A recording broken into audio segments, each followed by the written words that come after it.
Have you ever wondered what dark secrets lie beneath the polished facades of America's historic plantations? What whispers echo through the grand halls when the tour guides leave and the lights dim? Tonight, I invite you to question what you think you know about the most disturbing chapter in American history, one that textbooks dare not mention. Before we begin this chilling journey into the shadows of our past, please take a moment to share where you're watching from in the comments below. Your support means everything to this channel as we continue to uncover the hidden histories that powerful interests have worked for centuries to suppress. Subscribe now to join our community of truth seekers who refuse to let these stories remain buried. The year was 1847. Spring had descended upon Elmwood Plantation with deceptive beauty, painting the vast Georgian estate in vibrant greens and soft pink blossoms that belied the horrors contained within its walls. Located 20 miles outside of Savannah, the sprawling cotton plantation stood as a monument to Southern prosperity, its reputation for exceptional productivity the envy of neighboring estates.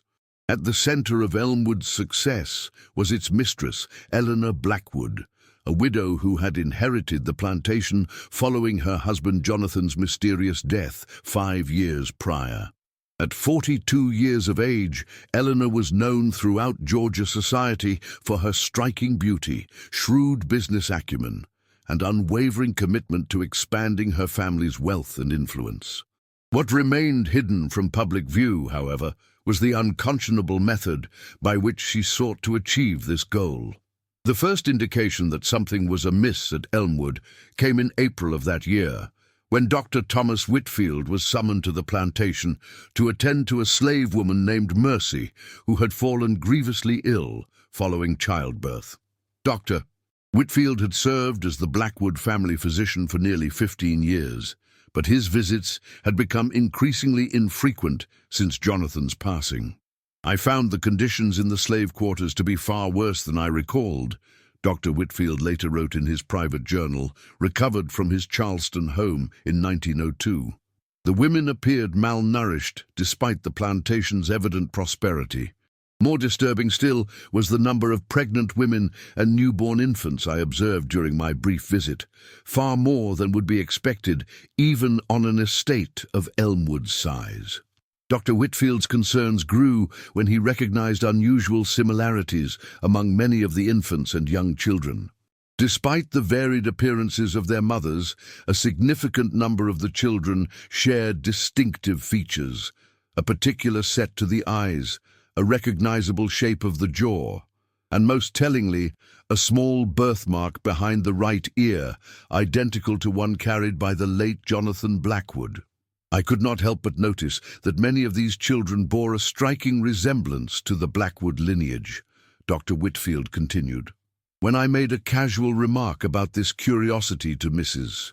Blackwood, her expression changed in such a way that I felt a chill pass through me despite the spring warmth. She dismissed my observation with practiced ease, yet her eyes held a warning I dared not challenge. What the good doctor had stumbled upon was merely the surface of a horrific truth.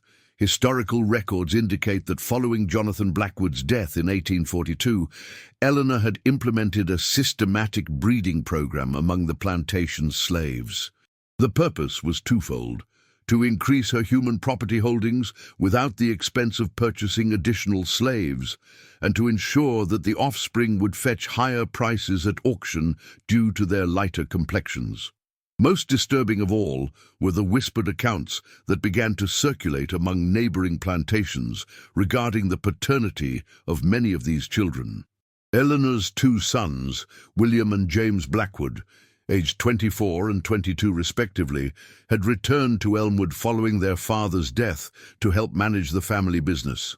Both young men had been educated at prestigious universities in the North and were considered eligible bachelors in Georgia society.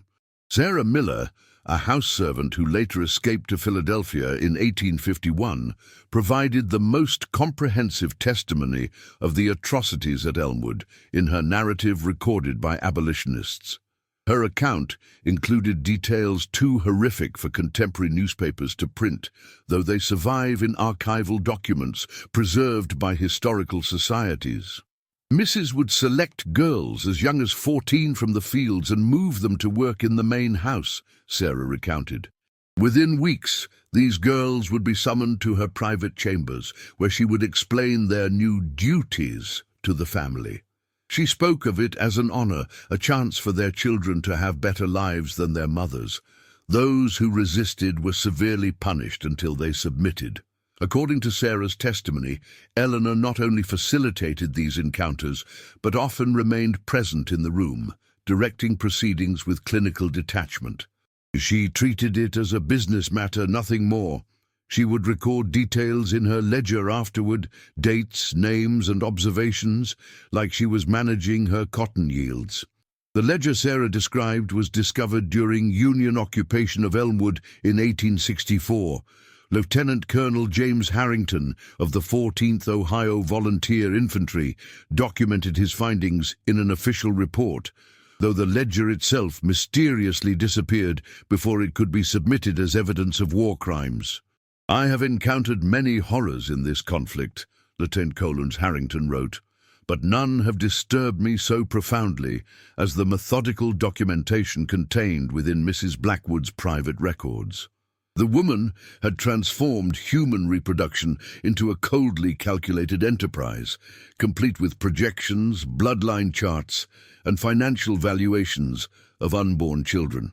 While Eleanor's involvement was monstrous enough, perhaps the most unsettling aspect of the Elmwood horror was the psychological manipulation of her sons. William and James Blackwood had been raised with every advantage their privileged position afforded, yet upon their return to Georgia, they found themselves ensnared in their mother's twisted vision. Fragments of correspondence between the brothers, preserved in the University of Virginia's historical collection, reveal the gradual erosion of their moral objections under Eleanor's relentless pressure.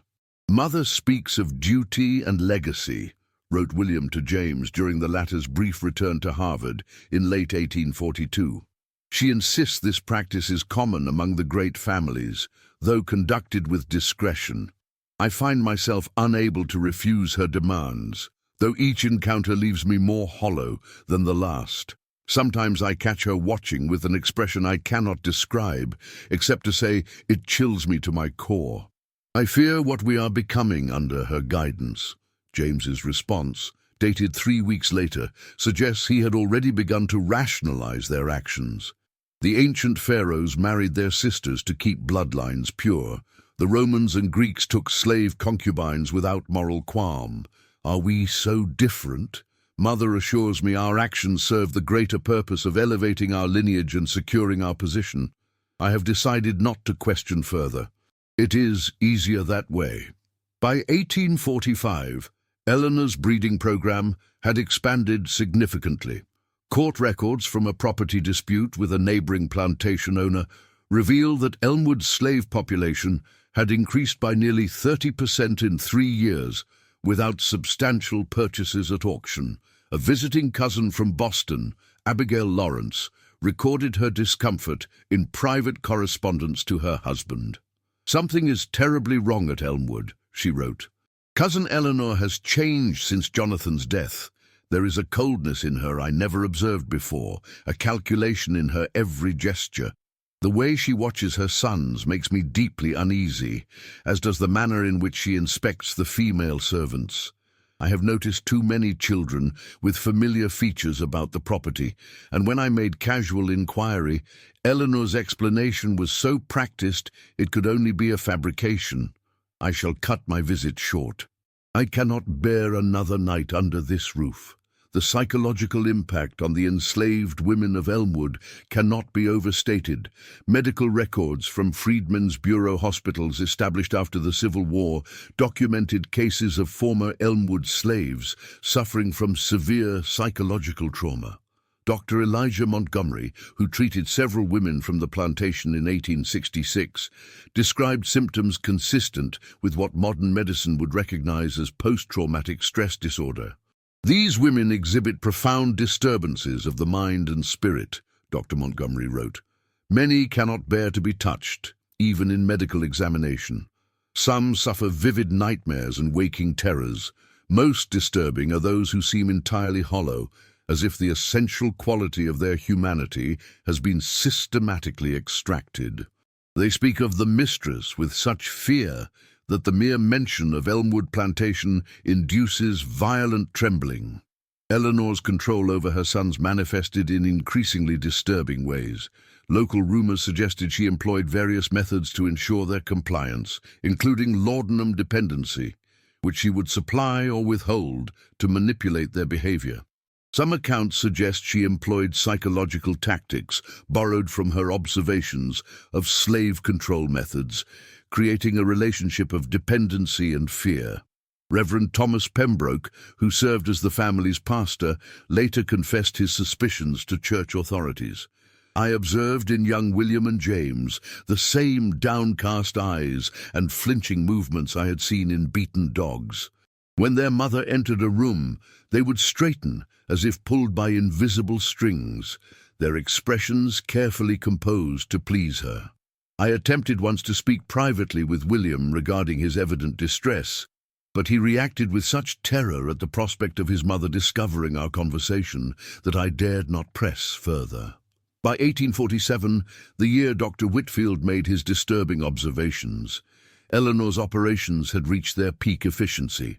Yet within this carefully controlled system, cracks were beginning to appear. James Blackwood, the younger son, had begun to display signs of severe mental deterioration. Servants reported hearing him engage in lengthy conversations with his deceased father in the empty study. On multiple occasions, he was found wandering the property at night, muttering about the eyes of the children and blood that can never be washed clean. William, meanwhile, had developed a dependency on alcohol in addition to the laudanum his mother administered. His journals from this period, fragmentary and often incoherent, suggest a man trapped between moral horror and filial obedience. "I see their faces when I close my eyes," he wrote in one entry dated June 1847. "Mother says we are ensuring the superiority of our line, but I see only my own shame reflected back at me in features that should never have been. Father visits James now. Soon he will come for me as well. Perhaps then this torment will end." Eleanor appeared unmoved by her son's deterioration, viewing it as an acceptable cost of her greater ambition. In a letter to her banker in Savannah, she coldly assessed her position. "My investment continues to appreciate despite certain operational complications. The elder product shows signs of defect but remains functional. The younger requires additional management but still performs adequately. Overall yields exceed initial projections, and market value continues to rise." The reference to market value likely pertained to Eleanor's secondary enterprise. Evidence suggests she had begun quietly selling certain children produced through her program to wealthy families throughout the South, marketing them as domestic servants of exceptional quality and unusual refinement. These transactions were conducted with the utmost discretion, with children transported under cover of night to distant destinations. Sarah Miller's testimony included disturbing details of these sales. Mrs. would have the children she meant to sell kept separately. They received better food and clothing than the others. A tutor would come to teach them proper speech and behavior. When they were ready, usually around age 7 or 8, they would disappear. We were told they had been moved to another Blackwood property, but we knew the truth. They had been sold away, and for prices that made Mrs. smile for days afterward. The fall of 1847 brought an unexpected disruption to Eleanor's operation. James Blackwood, whose mental state had continued to deteriorate, experienced what witnesses described as a profound religious awakening, following a revival meeting in nearby Savannah. He returned to Elmwood in a state of agitated repentance, locking himself in his room for 3 days. When he emerged, he informed his mother that he could no longer participate in what he now termed our family's great sin. Eleanor's reaction to this rebellion was swift and merciless. According to kitchen servant Esther Johnson's later testimony, Eleanor summoned the plantation overseer, a brutal man named Silas Thornton, to her study. Their conversation was conducted in hushed tones, but Esther, cleaning in the adjacent room, caught fragments: needs correction, temporary confinement, and most chillingly, no permanent damage to his capacity. That night, James Blackwood was forcibly removed from his bedroom to a small outbuilding normally used for storing tobacco. He remained imprisoned there for nearly 2 weeks, during which time Eleanor personally supervised what she termed his treatment. Few details exist regarding what occurred during those weeks, but when James finally returned to the main house, servants reported that he moved like a man in a waking dream, responding to commands with dull compliance and speaking only when directly addressed. Dr. Whitfield, summoned again to Elmwood to attend to James's nervous condition, recorded his observations. "The young man I examined today bears little resemblance to the James Blackwood I have known since childhood. His physical form remains, but the essential quality of his character has been systematically erased. His eyes follow his mother's movements with canine devotion. When she instructed him to extend his arm for my examination, he complied with the mechanical precision of an automaton. I administered the treatments Mrs. Blackwood requested, but I harbor grave concerns about the methods already employed in his recovery." With James now reduced to a pliant instrument of her will, Eleanor turned her attention to securing William's continued cooperation. Her methods combined physical dependency, psychological manipulation, and the implicit threat of suffering his brother's fate should he rebel. A fragment of conversation overheard by Sarah Miller reveals the dynamic between mother and eldest son during this period. "You see how peaceful your brother has become since accepting his purpose," Eleanor reportedly told William during a private dinner. "No more troubling questions, no more sleepless nights. He understands now what you still resist, that we are engaged in something magnificent, something that transcends ordinary morality. The Blackwood name will continue through channels both legitimate and otherwise. In time, our influence will extend throughout the South, carried in the blood of hundreds, perhaps thousands. Is that not a legacy worth your small discomfort?" William's response was not recorded, but his continued presence at Elmwood and participation in his mother's program suggests he found himself unable to escape her influence. His personal journals from late 1847 show increasing religious preoccupation and thoughts of suicide, yet he remained trapped in the web Eleanor had so carefully constructed. As 1847 drew to a close, Elmwood Plantation presented a picture of Southern prosperity to outside observers. The cotton harvest had been exceptional, the Blackwood family's social standing remained secure, and Eleanor's careful management of appearances ensured that no hint of the horrors within reached respectable society. Yet beneath this cultivated facade, the machinery of Eleanor's twisted vision continued to operate. The slave quarters filled with children bearing the Blackwood features, James moved through the plantation like a ghost of his former self. William sank deeper into laudanum-soaked despair, and Eleanor, the architect of this house of horrors, recorded each birth, each development, each new phase of her grand design with meticulous precision. The winter brought an unexpected development that would alter the course of events at Elmwood. A severe cold snap damaged cotton storage facilities throughout the region, leading to a gathering of neighboring planters at the Blackwood estate to discuss collective responses to the potential financial impact. Among the visitors was Charles Montgomery, whose property adjoined Elmwood's northern boundary. Montgomery had long harbored suspicions about the unusual operations at Elmwood. His overseer had reported encounters with Elmwood slaves that raised concerning questions, and rumors had reached him regarding Eleanor's unorthodox approach to plantation management. During his visit, Montgomery contrived to separate himself from the group, wandering into areas of the house not normally shown to guests. What he discovered in Eleanor's private study, her ledgers, correspondence, and detailed records, confirmed his worst suspicions. Before he could process the information or decide how to act upon it, he was discovered by Eleanor herself. Their confrontation, reconstructed from Montgomery's later testimony and corroborating evidence, marks a critical turning point in the Elmwood narrative. "I know what you're doing, Eleanor," Montgomery reportedly stated. "This goes beyond the ordinary sins we all commit. This is an abomination before God and man." Eleanor's response, delivered with chilling composure, "What I do ensures the Blackwood legacy continues. Your moral outrage is both predictable and irrelevant. No one would believe such allegations against a woman of my standing, and you would destroy yourself socially by voicing them. Be sensible, Charles. Leave Elmwood today and forget what you imagine you've discovered." Montgomery, however, was not so easily dismissed. "I cannot in good conscience remain silent. If you do not end these practices immediately, I will have no choice but to bring this matter before authorities both civil and ecclesiastical." The threat of exposure represented the first serious challenge to Eleanor's carefully constructed empire. For the first time, she faced the possibility that her operations might be scrutinized by outside forces she could not control.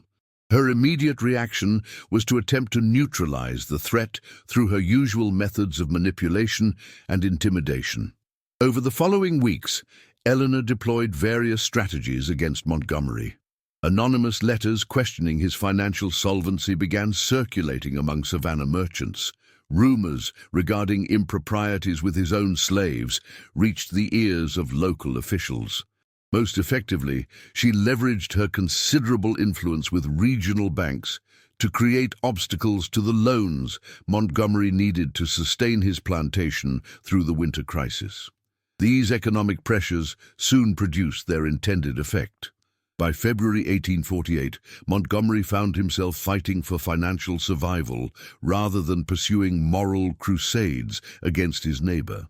His wife, Sarah, unaware of the true source of their difficulties, urged reconciliation with Eleanor, whom she still considered a friend and valued social connection.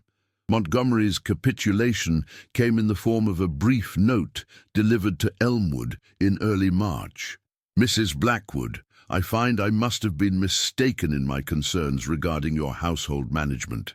Please accept my apologies for any offense caused by my misunderstanding. I trust our families can resume cordial relations appropriate to our position as neighbors."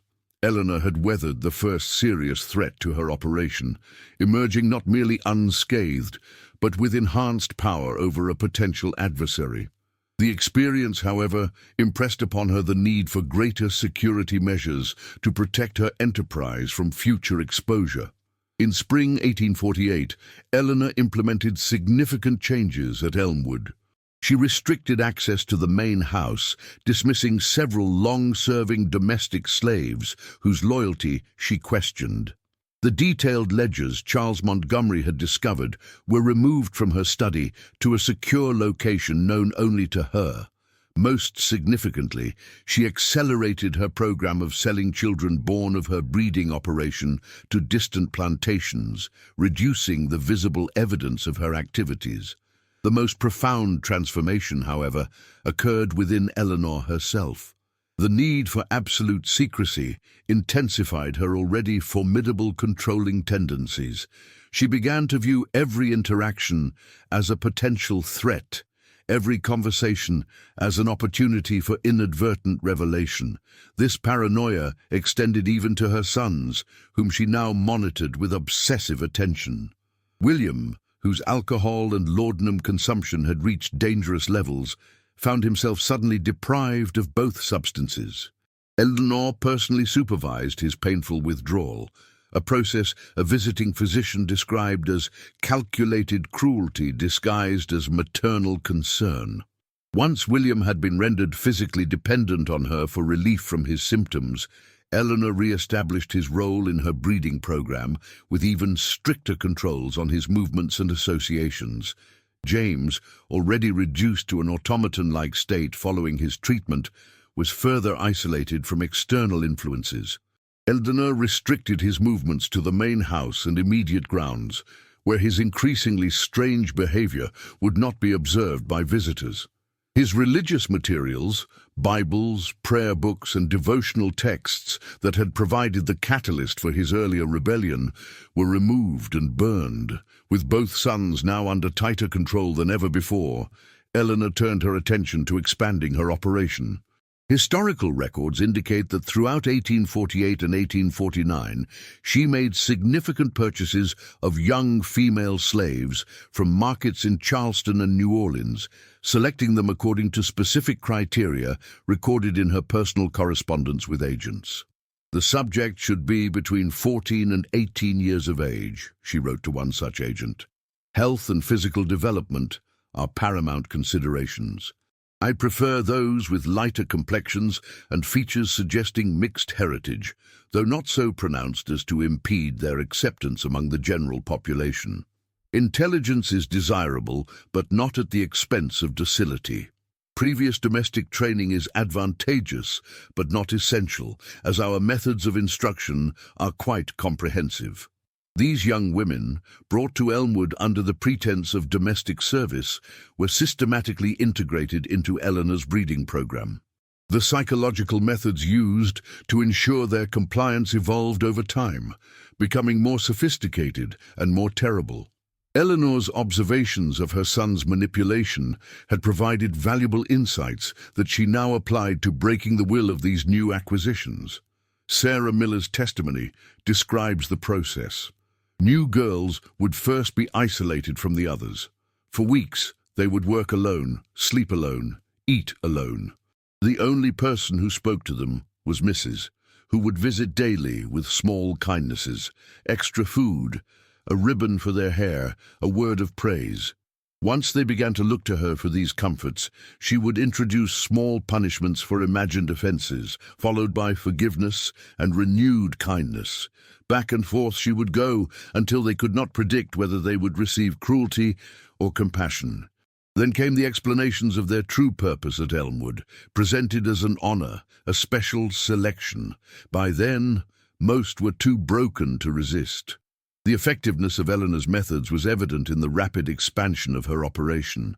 By 1850, Elmwood's slave population had increased by nearly 50% from pre-1842 levels, with a disproportionate number of mixed-race children under the age of 8. Neighboring plantations noticed the unusual demographics, but attributed them to Eleanor's rumored practice of purchasing slave families rather than individual workers, a fiction she carefully cultivated through strategic appearances at regional slave auctions. The financial benefits of Eleanor's program had become substantial. Beyond the increased property value represented by the growing slave population, her discreet sales of selected children to wealthy buyers throughout the South provided significant revenue.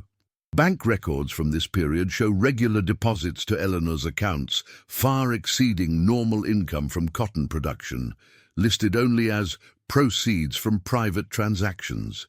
These economic gains allowed Eleanor to expand her influence beyond Elmwood's boundaries. She acquired additional land adjacent to the original plantation, extending her holdings to nearly 3,000 acres. She made strategic loans to struggling neighboring planters, creating relationships of financial dependency that ensured their discretion regarding any rumors about Elmwood. She even established a small textile operation that employed her growing population of enslaved women who were between breeding cycles, further increasing her profits. By 1851, Eleanor Blackwood had transformed her twisted vision into a horrifically efficient enterprise that combined the worst aspects of slavery's inherent cruelty with her own pathological commitment to expanding her family's influence through the most unnatural means. Yet even as she reached the apex of her power, forces were gathering that would eventually expose the full horror of Elmwood Plantation. Sarah Miller's escape in the spring of 1851 represented the first significant breach in Eleanor's carefully maintained secrecy. Unlike previous escapees who had fled south toward Florida or west toward the Mississippi River, Sarah made the perilous journey north, guided by conductors of the Underground Railroad who recognized the unusual urgency of her situation. Upon reaching Philadelphia, Sarah was sheltered by abolitionists associated with the Pennsylvania Anti-Slavery Society. When she began to share her experiences at Elmwood, the society's leaders initially struggled to believe accounts so monstrous they seemed beyond even the known horrors of the slave system. Only after extended interviews and the corroboration of certain details through their Southern contacts did they accept the truth of her testimony. William Lloyd Garrison, the prominent abolitionist publisher, considered printing a censored version of Sarah's narrative in The Liberator, but ultimately decided against it. Some truths are so terrible that to speak them openly risks discrediting the entirety of our cause, he wrote to fellow abolitionist Wendell Phillips.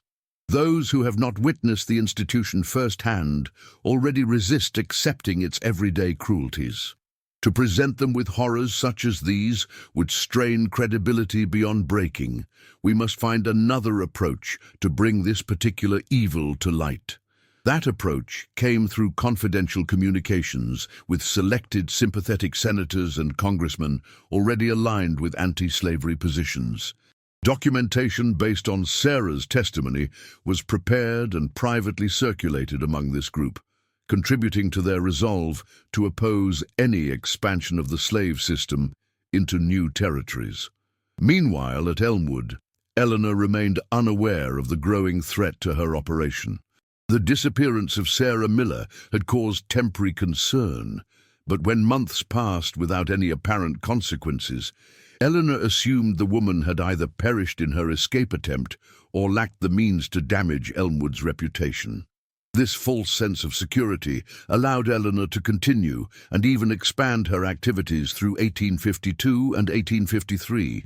Her sons, now fully subsumed into her vision, had ceased to show any meaningful resistance.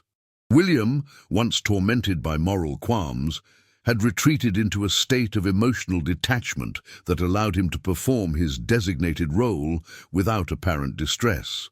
James, whose attempted rebellion had been so thoroughly crushed, functioned as little more than an extension of his mother's will, a hollow vessel into which she poured her commands. The first substantial crack in Eleanor's empire came not from external pressure but from within the plantation itself. In the summer of 1853, a series of unexplained fires damaged several outbuildings at Elmwood. No definitive evidence of arson was discovered, but Eleanor suspected coordinated resistance among the enslaved population. Her response was swift and severe: increased restrictions, harsher punishments, and the sale of several long-term slaves she suspected of fomenting unrest. These measures temporarily suppressed open resistance, but the atmosphere at Elmwood had fundamentally changed.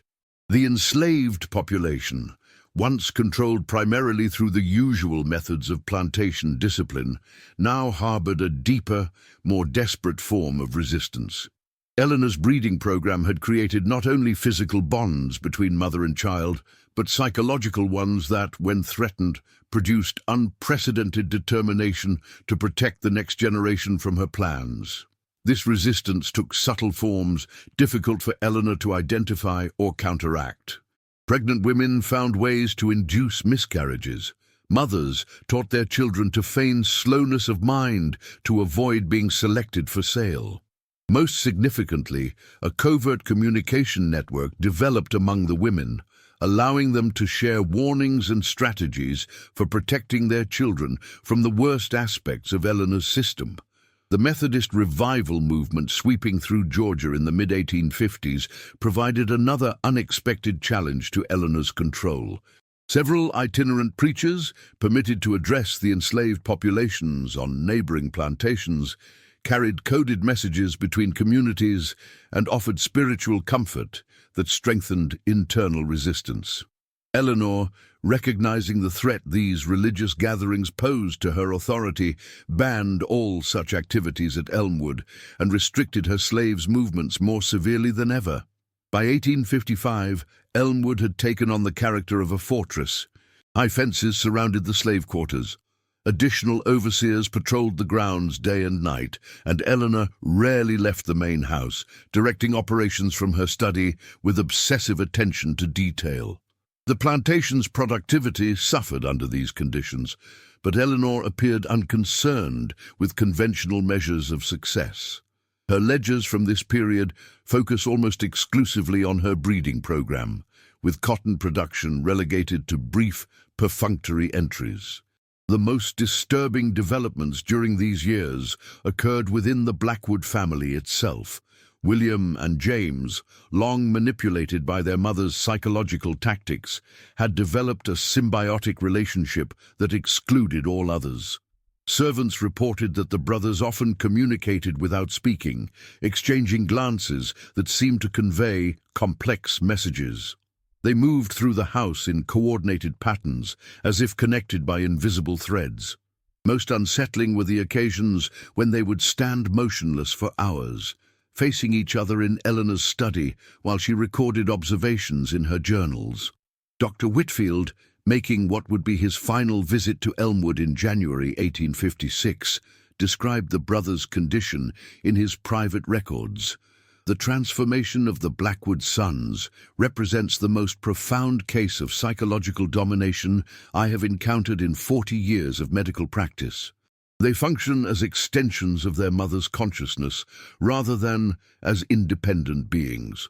When she enters a room, their bodies orient toward her with the precision of compass needles finding north. Their speech, on the rare occasions they engage in it, consists primarily of phrases I have heard Eleanor herself use in previous conversations. I fear they have passed beyond any possibility of restoration to normal human function. Eleanor's control over her sons had become so complete that she now employed them in the administration of her breeding program without apparent resistance. William maintained the ledgers when Eleanor was occupied elsewhere. James supervised the preparation of new acquisitions, applying the psychological conditioning techniques his mother had once used on him. Together, they had become instruments of Eleanor's will, their individual identities subsumed into her grand design. The final phase of the Elmwood horror began in autumn 1856, when Eleanor's health showed the first signs of decline. A persistent cough, initially dismissed as a seasonal ailment, developed into a more serious respiratory condition that confined her to bed for extended periods. With characteristic determination, she refused to allow physical weakness to disrupt her operations, converting her bedroom into a command center from which she continued to direct every aspect of plantation life.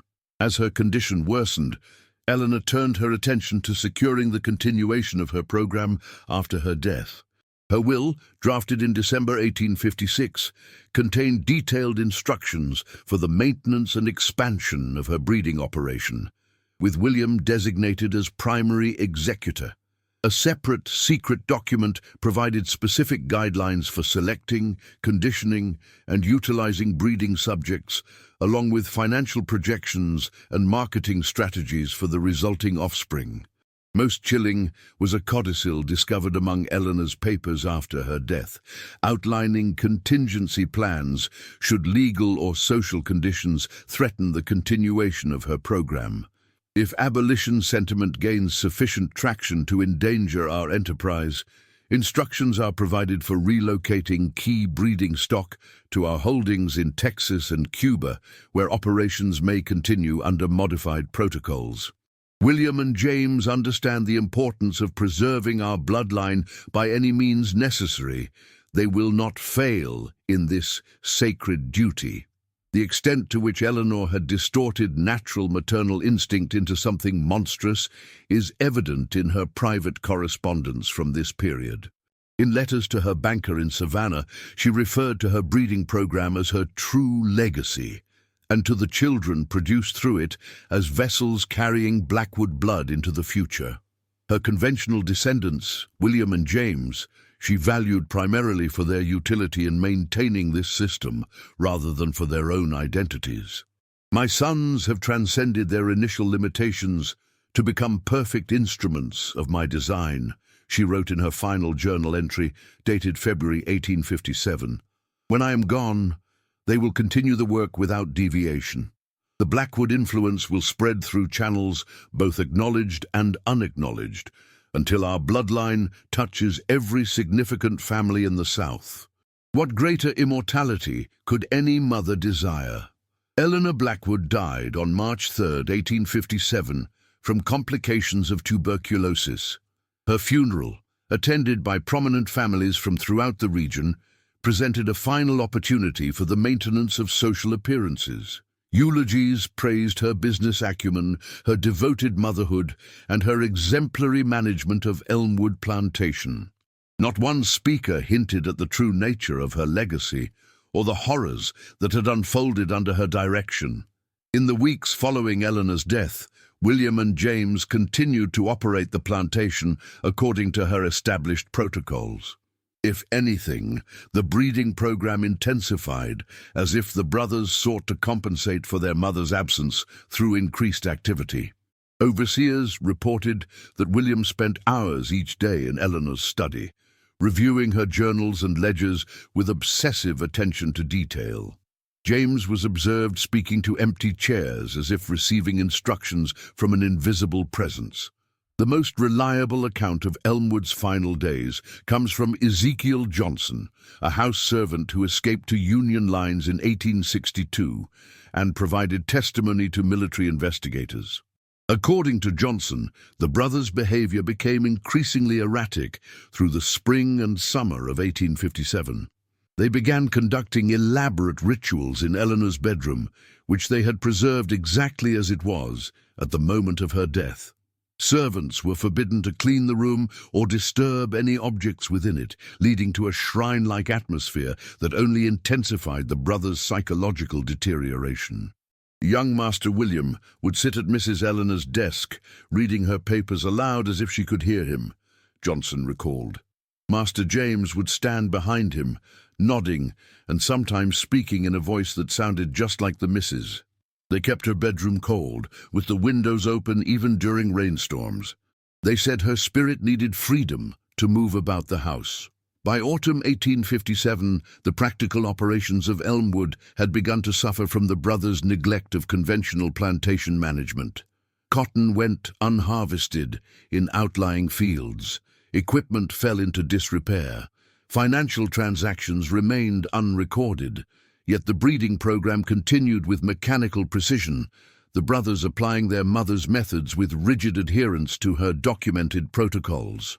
The catalyzing event that would bring the Elmwood horror to its conclusion occurred in November 1857.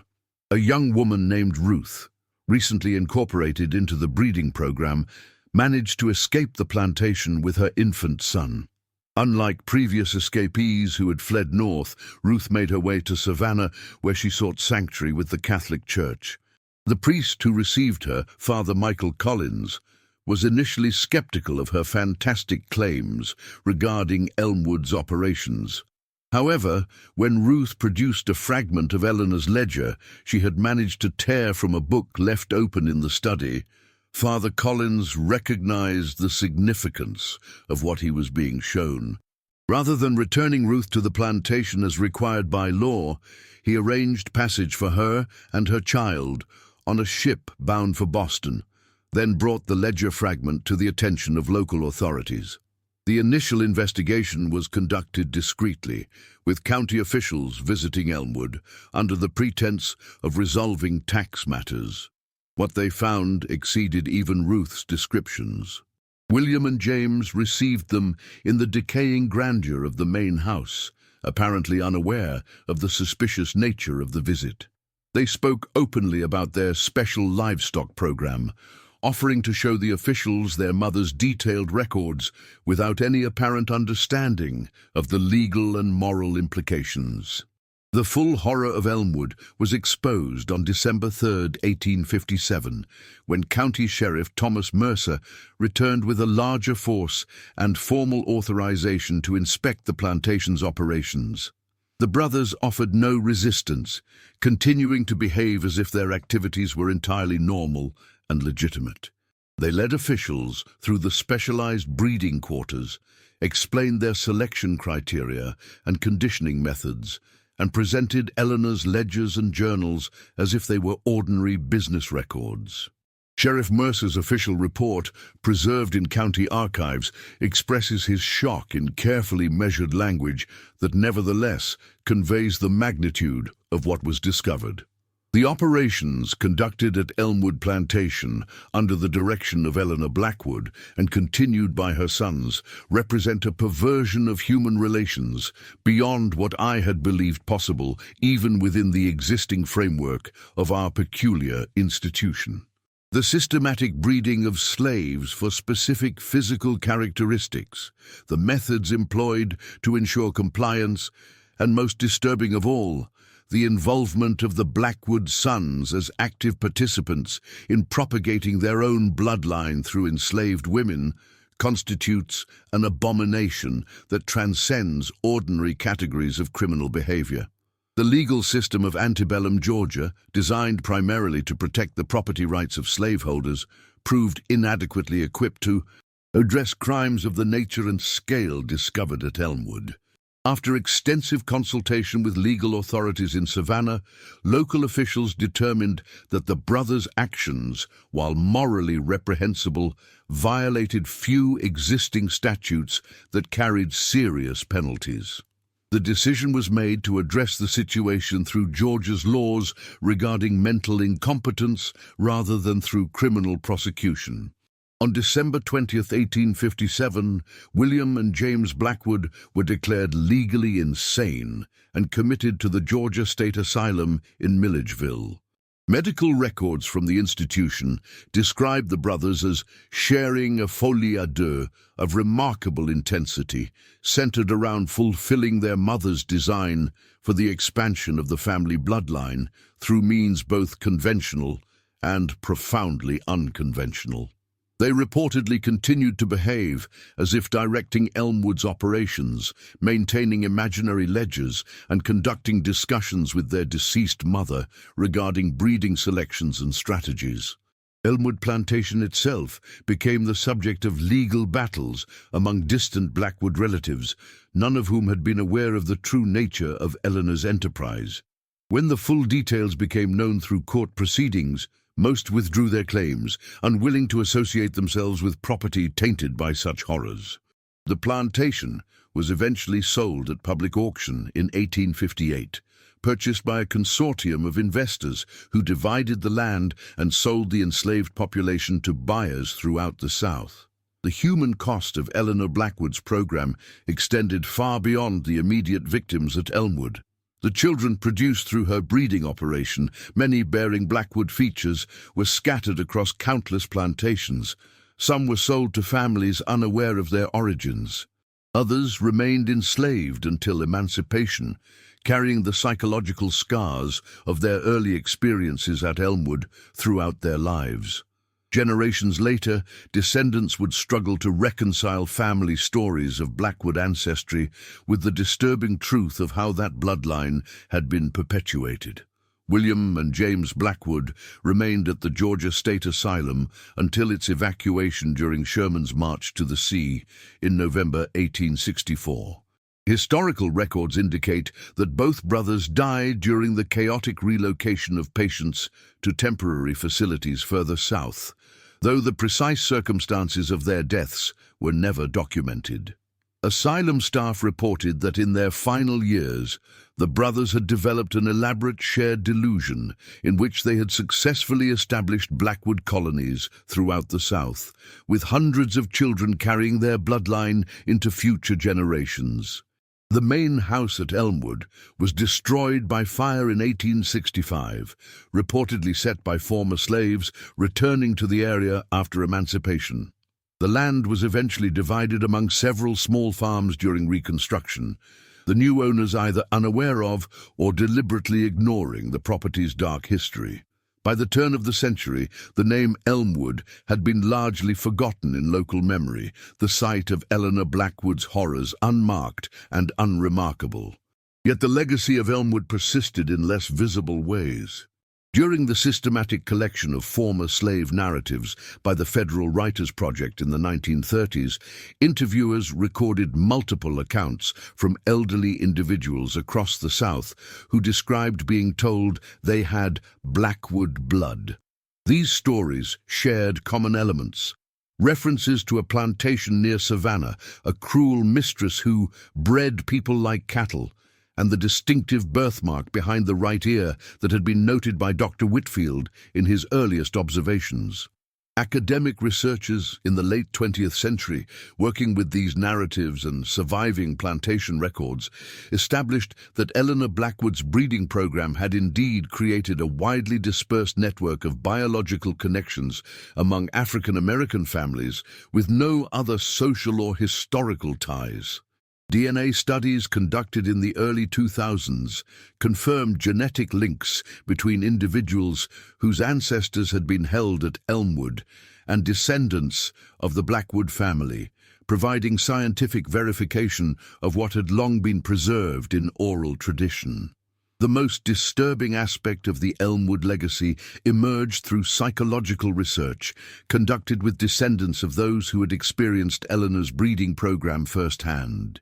Multiple studies documented patterns of intergenerational trauma, nightmares, anxiety disorders, and specific phobias that appeared with unusual frequency among these descendants. Particularly notable was a recurring nightmare described by individuals with no knowledge of their connection to Elmwood. A cold-eyed woman in 19th-century dress, standing at the foot of their bed, examining them as if assessing their value. The former Elmwood property remains private farmland today, with no historical marker or memorial acknowledging the atrocities committed there. Local historical societies have debated the appropriate way to commemorate such a troubling chapter in the region's past, but no consensus has emerged. The story of Eleanor Blackwood and her sons persists primarily through academic literature and the quiet oral histories passed down through generations of families touched by her cruel vision. Yet visitors to the area sometimes report unsettling experiences. The sensation of being watched while passing the old property boundaries, the sound of a woman's voice giving directions when no one is present, and most frequently, the momentary glimpse of a stately female figure in the windows of houses built on Elmwood's former grounds. Local residents dismiss these accounts as the predictable result of the property's grim reputation, but those who have experienced these phenomena often describe specific details they could not have known through public records. The distinctive pattern of Eleanor's favorite brooch, the precise cadence of her speech, or the birthmark behind her right ear that she shared with her sons, and so many of the children born of her terrible legacy. For those who study the darkest chapters of American history, Elmwood represents an extreme manifestation of the dehumanization inherent in the slave system, a case where the logic of human property was followed to its most monstrous conclusion. Eleanor Blackwood, neither mentally ill in the conventional sense nor driven by simple sadism, embodied the coldly rational pursuit of wealth and influence through means that violated the most fundamental human bonds. Her true horror lies not in her uniqueness, but in her exemplification of tendencies present throughout the society that enabled her. The legacy of Elmwood serves as a stark reminder that the most terrifying monsters are not supernatural beings, but humans who view others as mere instruments of their ambition. In the quiet fields where Elmwood once stood, that lesson remains written in bloodlines that continue to this day, carrying the genetic echoes of atrocity into generation after generation. As we conclude this disturbing journey into America's hidden history, remember that the true horror of Elmwood lies not in ghost stories or supernatural manifestations, but in the very real suffering inflicted by one woman's twisted vision and a society that provided the framework for her actions. The plantation's physical structures may have vanished, but its shadow stretches across time, touching lives even now. Perhaps the most terrifying aspect of the Elmwood story is how easily it was hidden, how thoroughly it was erased from official history. One must wonder how many other Elmwoods existed, how many other Eleanor Blackwoods operated beyond the reach of historical record, how many bloodlines carry the silent testimony of horrors we have yet to uncover. As you ponder these questions in the dark hours of night, remember that the greatest protection against such evils is to acknowledge rather than deny our capacity for them. Only by confronting the darkest chapters of our past can we truly guard against their recurrence in our future. Remember that when wickedness seems to triumph in this world, there is always a higher judgment that awaits. Turn to God and the teachings of Jesus Christ, for only through faith can we find the strength to confront such darkness and ensure it never returns. And if you should happen to encounter a distinguished older woman with cold, assessing eyes and a small birthmark behind her right ear, examining your features with particular interest, do not engage.